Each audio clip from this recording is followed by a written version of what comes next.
নমস্কার। বেদবাণী বা ঠাকুরের প্রসঙ্গ প্রত্যেক দিন পাঠ এবং শোনা, এটা দুই বোধ হয় নিজের জন্যই নিজের ভালো, আর কিছু না। আমরা যদি প্রত্যেক দিন এই বেদবাণী পাঠ যদি আমরা শুনি বা ঠাকুরের লীলা কাহিনী যদি আমরা শুনি, যতটুকু সময় আমরা শুনি ততটুকু সময় কিন্তু আমরা ঠাকুরের সঙ্গে থাকি। প্রত্যেকটা মুহূর্ত, প্রত্যেকটা সময় নামে থাকতে ঠাকুর বলেছেন, কিন্তু আমরা আমাদের কর্মব্যস্ততায় বা আমাদের নানান কাজে আমরা সেটা করে উঠতে পারি না। ফলে যে কোনো সময় যদি একটু সময় করে আমরা ঠাকুরের কথা, ঠাকুরের লীলা প্রসঙ্গ এবং বেদবাণী তো আমাদের প্রত্যেকের প্রতিদিন শোনা উচিত, পাঠ করা উচিত। এটা ভীষণভাবে প্রয়োজন নিজের জন্য। মানুষ সবচেয়ে বেশি নিজেকে ভালোবাসে, তাই নিজের জন্য এটা বোধহয় শোনা উচিত বা পড়া উচিত। প্রত্যেকে এই শোনার ফলে তারা নিশ্চয়ই তৃপ্তি পাবে, মানে ওইটাকে ভালো লাগে প্রত্যেকের, যারা ঠাকুরকে ভালোবাসেন, যারা ঠাকুরের নির্দেশকে মানতে চেষ্টা করেন, যারা ঠাকুরের কথাকে অবমাননা করেন না, তাদের বোধহয় প্রত্যেকেরই বেদবাণী ভালো লাগে বা ঠাকুরের লীলা কথা ভালো লাগে।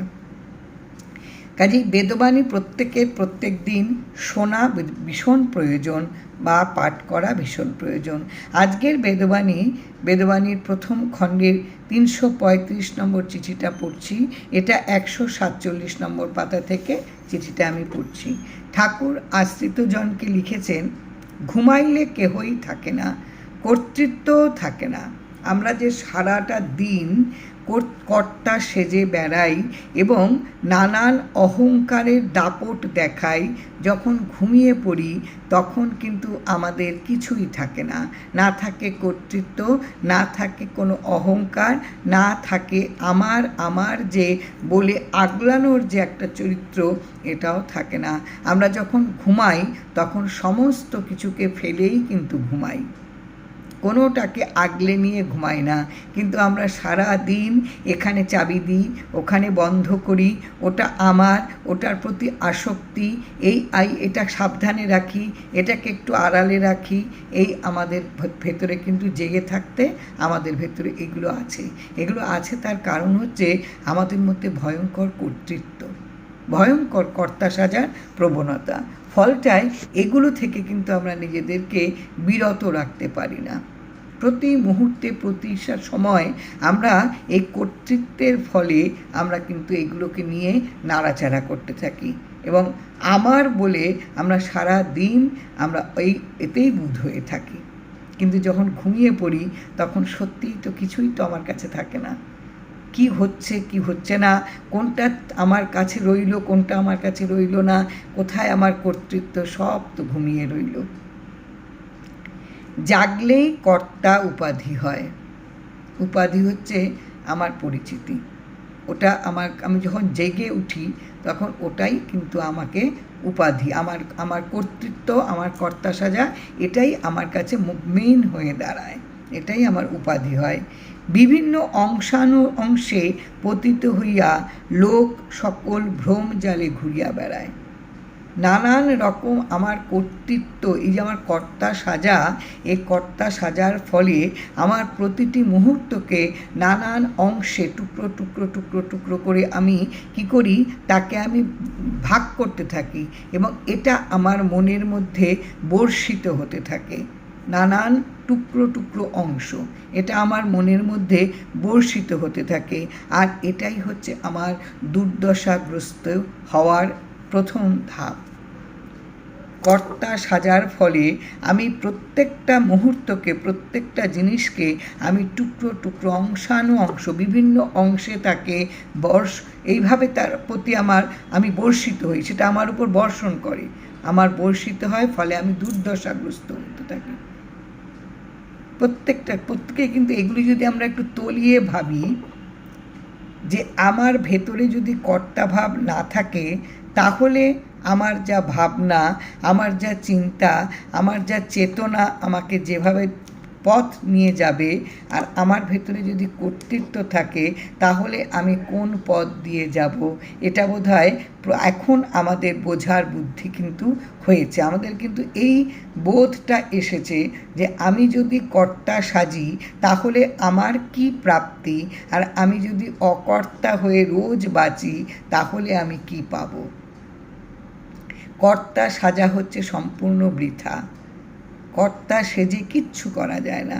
ওই যে দুর্দশাগ্রস্ত হতে হয়, নানান প্রতিটি সময়কে, প্রতিটি মুহূর্তকে, প্রতিটি সম্পর্ককে, প্রত্যেকটা জিনিসকে ভিন্ন ভিন্ন ভিন্ন ভিন্ন করে ওইটা আমার উপর বর্ষিত হবে, টুকরো টুকরো করা ওগুলো আমার উপর, এবং আমি দুর্দশাগ্রস্ত আমি অবস্থায় পতিত হইয়া তার লোকে তখন কীভাবে এইভাবে নানান পরিস্থিতিতে মানুষ একটা ভুলের জালে, যেন একটা সমস্তটা ভুল এরকম একটা জাল দিয়ে আমাকে ঢেকে রাখবে, আর তার মধ্যেই আমি ঘুরপাক খেতে থাকব। এই চিঠিগুলো ঠাকুরের প্রতিদিনের প্রত্যেকটা আশ্রিতকে লেখা, এবং বেদবাণীর পরপর চিঠিগুলোকে যদি পড়া যায় তাহলে প্রতিদিনের এই যে প্রত্যেকটা নির্দেশ, প্রত্যেকটা ঠাকুরের আদেশ যে তিনি আমাদের উপর দিয়ে গেছেন চাপিয়ে, মানে এটাই তুমি করবে, এটাই হচ্ছে ঠিক পথ। কিন্তু ওই যে আমাদের কর্তা আছে ভেতরে, কর্তা ভাব আমাদের, যার জন্য সবসময় একটা ভুল জালে আমাদের ঘুরিয়ে বেড়ায়।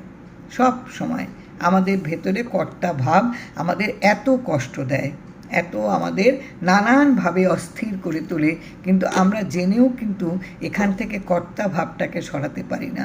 প্রতি মুহূর্তে এটা আমার, এটা আমি করেছি, এটা আমি দেখব, সব সময় এই বোধটা কিন্তু আমাদের সব সময় আমাদের নানানভাবে ব্যস্ত করে রাখে, নানানভাবে দুর্দশাগ্রস্ত করে রাখে।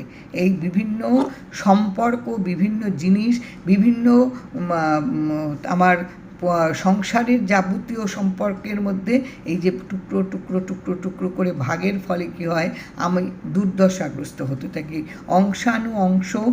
অংশে পতিত, মানে আমার যা কিছু আমার কর্তৃত্ব এটা এইরকমভাবে টুকরো টুকরো হয়ে পতিত হয় সমস্ত জায়গায় করে। কি হয়, আমি সবটার মধ্যে এটা আমার ছেলে, এটা আমার স্বামী, তার প্রতি আমার একটা কর্তা ভাব প্রয়োগ করা, ছেলের প্রতি কর্তা ভাব প্রয়োগ করা, সংসারের প্রতি একটা কর্তব্য, এই যে বিভিন্ন ভিন্ন ভিন্ন ভিন্ন ভিন্ন অংশে আমি আমার কর্তা ভাবটাকে আমি প্রকাশ করে যাচ্ছি।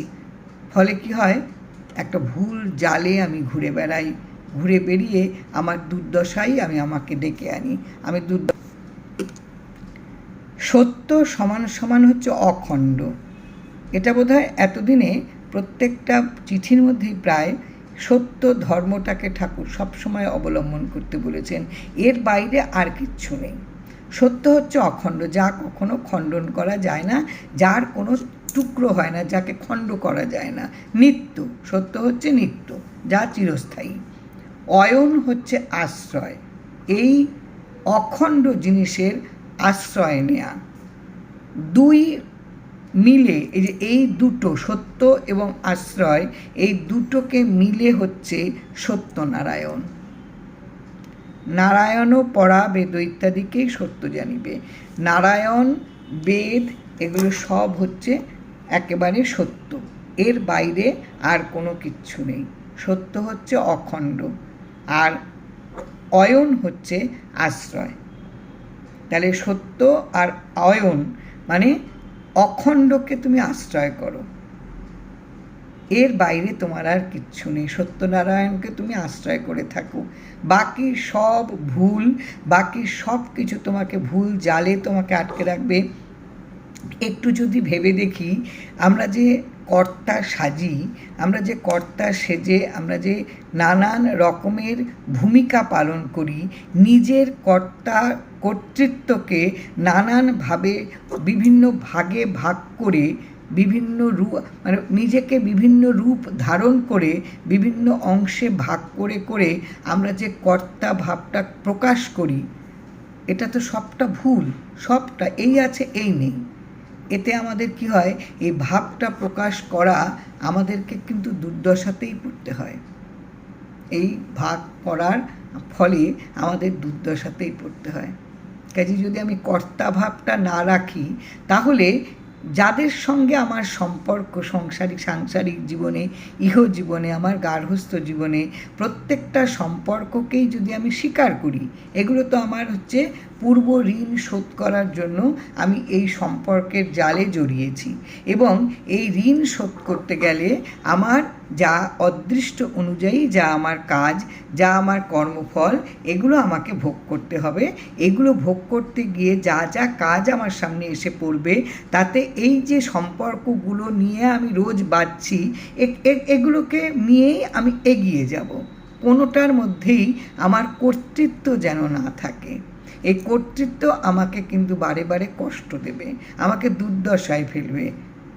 এই কর্তৃত্ব হচ্ছে আমাকে, আমার উপর যদি কর্তৃত্ব থাকে, আমি যদি কর্তৃত্ব দেখাই, তাহলে কিন্তু এই সম্পর্কগুলো আমার দুর্দশাগ্রস্ত করে দেবে, আমি পতিত হব। আমার কিন্তু এইভাবেই কিন্তু আমাকে একটা ভুল জালে আমাকে সব সময় ঘুরিয়ে বেড়ায়। আমরা বোধহয় এটা ভালোবাসি, এই রকম ভুল পথ আমরা বেছে নিতে পারি। আমরা কখনো নিত্য মুক্ত, নিত্য সত্য শুদ্ধ হতে আমাদের মন চায় না, আমরা ভালোবাসি না। আমরা সব সময় এই রকমভাবেই জালে জড়াতে আমরা ভালোবাসি, যার জন্য আমরা কর্তা সাজি। আমাদের ভেতরে ভীষণ কর্তা সাজার একটা নমুনা সব সময়, এটা আমার, এটা এখানে আমার অধিকার, এটা না হলে, আমি না হলে আর কেউ কিচ্ছু করতে পারবে না, এবং এই আমার সম্পর্ক, এই আমার ছেলে, এই আমার পরিবার, এই আমার টাকা, এই আমার ধন সম্পদ, এই নিয়ে সারা দিনের ব্যস্ততা। আলটিমেট কিছু না, কোনো সম্পর্কই কিন্তু তোমার নিত্য নয়। একমাত্র নিত্য সত্য ওই যে তোমার সত্য, যাকে খণ্ডন করা যায় না, বাকি সব কিন্তু খণ্ডন হয়। সমস্ত সম্পর্ক আমি কর্তা সাজতে চেষ্টা করলেও, আমি যদি মালিকও হই, আমি যদি একেবারে নিজেকে মানে অন্যদের জন্য আমি কর্তা সাজলাম, কিন্তু যে কোনো দিন, যে কোনো মুহূর্তে সেই সব কিছু কিন্তু ভেঙে যেতে পারে, খণ্ডন হতে পারে, টুকরো টুকরো হয়ে যেতে পারে। কিন্তু সত্যকে যদি আমি অবলম্বন করে চলি, যা কোনো দিন তোমাকে খণ্ড করা যাবে না, যাকে কখনো তুমি টুকরো করতে পারবে না, যে নিত্য, যার কোনো লয় নেই, ক্ষয় নেই। কিন্তু আমরা এটাকেই অবহেলা করি, করে যা অনিত্য তাকে নিয়ে সারা দিন আমরা ব্যস্ত থাকি, সারা দিন তাতেই বোধ হয়ে থাকি। ফলে প্রাপ্তির ঝুলি শূন্য। দিনের শেষে যখন মনে করি, তখন মনে হয় যে কি হলো এতদিনে, তাহলে নিট রেজাল্টটা কি দাঁড়ালো। এই যে একেবারে উদয় অস্ত আমার করে আমি যে পরিশ্রমটা করলাম এবং সবটুকু নিংড়ে দিলাম, পরিশেষে আমি কি পেলাম। এটা কিন্তু আসে যদি আমার ভেতরে কর্তা ভাব থাকে, তাহলেই আসে। না হলে, যদি আমার ভেতরে কর্তাভাব না থাকে, ঠাকুর প্রথম লাইনেই বলে দিলেন, ঘুমাইলে কেউ থাকে না, কর্তৃত্বও থাকে না। তাহলে তুমি প্রতিটি মুহূর্তে তুমি নিজেকে ছেড়ে দাও, তুমি তোমার সত্যনারায়ণের কাছে তুমি নিজেকে অর্পণ করে দাও। তোমার মালিক আছে, তিনি তোমাকে চালিয়ে নিয়ে যাবেন। সামনে তোমার যা কাজ এসে উপস্থিত হবে, তুমি শুধু সেই কাজগুলি একেবারে তুমি বিনা দ্বিধায়, বিনা প্রশ্নে, বিনা বিরক্তিতে তুমি তোমার কাজ সম্পূর্ণ করো। কেননা এটা তোমাকেই সম্পূর্ণ করতে হবে। তুমি এই প্রত্যেকটা কাজ সম্পূর্ণ করার তুমি অঙ্গীকার, ওখান থেকে তুমি ওটা তুমি লিখে এসেছো, তুমি ওটাই তুমি প্রতিজ্ঞা করে এসেছো যে আমি ঋণ শোধ করতেই যাচ্ছি ওখানটায়। এই তুমি ঋণ শোধ করতে করতে একটু করে করে তুমি মুক্ত হও, তুমি মুক্তি পাবে। এই প্রারব্ধ ভোগ তোমাকে ভোগ করতেই হবে, এবং এই ভোগে নিকটাত্মীয়, প্রিয়জন, যাদেরকে নিয়ে তুমি প্রতি মুহূর্ত তোমার জীবনযাপন চলে, যাদের ছাড়া তুমি কখনো চিন্তাই করতে পারবে না যে এরা ছাড়া বাঁচা যায় না, সেখান থেকেও কিন্তু খণ্ড হতে পারে। তুমি যাদের নিয়ে প্রতিদিন একটা জালে তুমি জড়িয়ে থেকেছ, সেখান থেকেও খণ্ড হতে পারে। কিন্তু তুমি যদি সত্যকে আঁকড়ে থাকো, বাকি সব তোমার কাজ বলে তুমি করে যাও, তাহলে এই সত্য কোনো দিন তোমাকে ছেড়ে যাবে না, সেটা তোমার কাছে থাকবে।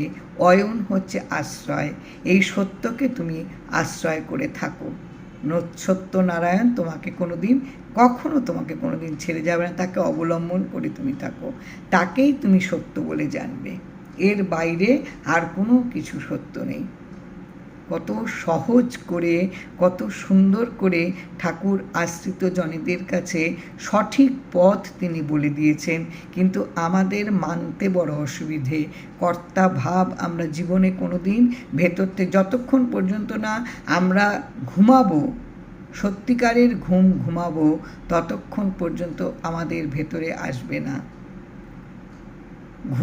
ঘুমাইলে কেহই থাকে না, কর্তৃত্বও থাকে না। আমাদের চির ঘুম যখন ঘুমাবো, তখন আমরা কি বুঝবো এবং তাতে কি লাভ হবে? কোনো লাভ হবে না। কেননা এটা তো আমরা সমস্ত কিছু ফেলে রেখেই কিন্তু ঘুমাই, কোনোটা কিন্তু আমরা সঙ্গে নিয়ে ঘুমাই না। তাহলে এত সহজ করে ঠাকুর বুঝিয়ে বললেন যে তখন তো তোমার কাছে কর্তৃত্বও থাকে না, তখন তুমি একটা জড় পদার্থের মতো, তুমি একদম একটা নিশ্চল, একটা কে কোথায় তুমি, কে তুমি কোথায় তোমার, কে কিচ্ছু তোমার বোধ থাকে না, তুমি ঘুমাও। কিন্তু যেই তুমি জেগে ওঠো, তখন তোমার ভেতরে একেবারে যত কর্তৃত্ব আছে, সেই কর্তৃত্ব তোমার উপর এসে তুমি একদম সেইটাতেই তুমি স্ট্যান্ড করে থাকো, ওই কর্তৃত্বে। ফলটায় তুমি এইভাবে কষ্ট পাও। কাজেই এই চিঠিগুলো বোধহয় প্রত্যেকের পড়া উচিত। এবং প্রত্যেকে, আমার অনুরোধ, যারা আমার ফেসবুকে ফলো করেন তারা প্লিজ প্রত্যেককে শেয়ার করে দেবেন, ফেসবুক থেকে ফলো বোতামটা টিপে দেবেন, তাহলে আপনাদের কাছে এই লেখাগুলো, এই বলাগুলো আপনাদের কাছে সহজেই চলে যাবে। আর যারা ইউটিউব থেকে দেখেন তারা প্লিজ শেয়ার করে দেবেন, আরও অনেকের কাছে যাতে পৌঁছে যায়। আর যদি সাবস্ক্রাইব করে না রাখেন তাহলে সাবস্ক্রাইবটা করে রাখবেন, তাহলে আপনারা প্রতিদিন প্রতি মুহূর্তে এই বেদবাণীর প্রত্যেকটা অমূল্য কথা আপনাদের কাছে গিয়ে পৌঁছে যাবে। এটা বোধহয় আমাদের প্রত্যেকের নিজের জন্য দরকার, নিজের তাগিদে দরকার, আর কারোর জন্য না। জয় রাম, জয় রাম।